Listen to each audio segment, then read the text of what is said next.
துவக்கத்துல தாவீதுடைய வாழ்க்கை பாருங்க அப்படியே தோல்வி மாதிரி தெரியும். ஆனா கிளைமேக்ஸ் நீங்க பாத்தீங்கன்னா வெற்றி. யோபுடைய சரித்திர கதை துவக்கத்துல அப்படியே தோல்வி மாதிரி தெரியும். ஆனா முடிவு என்னங்க? வெற்றி. அதனால்தான் பைபிள் சொல்லுது, உன் ஆரம்பம் அற்பமா இருக்கு, ஆனா முடிவோ எப்படி இருக்கும்? சம்பூர்ணமா இருக்கும். இங்க வந்திருக்க எல்லாருக்கும் சொல்றேன், உங்க ஆரம்பம் அற்பமா இருக்கலாம், கர்த்தர் முடிவை சம்பூர்ணமா மாற்றி தருவார்.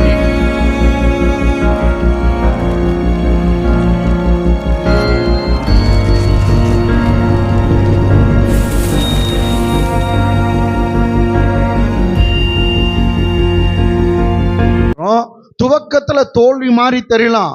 நான் ஏற்கனவே சொல்லியிருக்கேன், கிறிஸ்தவர்களுக்கு தோல்வி என்பது இல்லவே இல்லை. யாருக்கு தோல்வி இல்லை? கிறிஸ்தவங்களுக்கு. அதான் பைபிள் சொல்லுது, கிறிஸ்துவுக்குள் எப்போதும் நமக்கு வெற்றி கொடுக்கிற தேவனுக்கு ஸ்தோத்திரம், எப்போதும் நம்மை வெற்றியில் நடத்துகிறார். ஏன்னா இந்த துவக்கத்துல தாவீதுடைய வாழ்க்கை பாருங்க அப்படியே தோல்வி மாதிரி தெரியும்.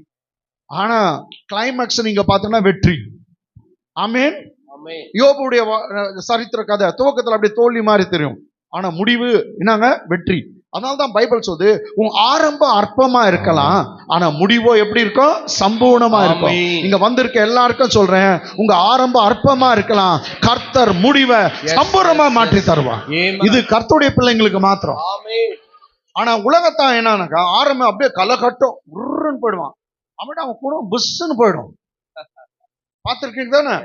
எங்கேயோ இருந்தாங்க பையன் இப்படி ஆயிட்டாங்க அப்படின்வாங்க, எல்லாம் அப்படிதான் போவாங்க.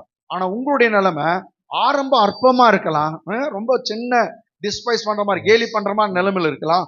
ஆனா வர வர வர நீங்க விருத்தி அடைவீங்க. பைபிள்ல சொல்லுது, தாவீது வர வர வர விருத்தி அடைந்தான், நீங்களும் விருத்தி அடைவீங்க. ஒரு முறை பைபிள இவங்க படிச்சிருக்காங்க, கருணாநிதி ஐயாவும் படிச்சிருக்காரு, வைகோ ரொம்ப படிக்குவாரு. இவங்க இறந்துட்டாங்க பாரு அம்மா, என்ன ஜெயலலிதா அம்மா, அவங்களும் படிச்சிருக்காங்க. அப்ப அவங்கள யாரோ ஒருத்தர் கேட்டுக்கிறாங்க பேச்சு, பைபிள்ல உனக்கு பிடிச்ச கதாபாத்திரம் என்ன அப்படின் போது அவங்க சொல்லியிருக்காங்க, எனக்கு ஜோசப்புடைய ஸ்டோரி தான் ரொம்ப பிடிக்கும். யாருடைய ஸ்டோரி? ஜோசப்புடைய ஸ்டோரி. என்னை விட்டு கொடுக்காதவர் நீ பண்ணல, அவர் உன்னை விட்டே கொடுக்க மாட்டார். ஆமேன் ஆமேன். எப்போதும் உங்களுக்கு ஒரு எண்ணம் வேணும், ஒரு கிறிஸ்தவனுக்கு தான் ஒரு வரட்டு கௌரவம், வரட்டு திமிரு. அது என்ன? எங்க அப்பா என்னை விட்டு கொடுக்க மாட்டார், என்னன்னா ஆகட்டும், எங்க அப்பா என்னை விட்டு கொடுக்க மாட்டார், கீழே விழுந்துட்டா கூட என்னை தூக்கி எடுத்துருவார். அப்படிப்பட்டவர் தாங்க நம்ம அப்பா. ஆமேன்.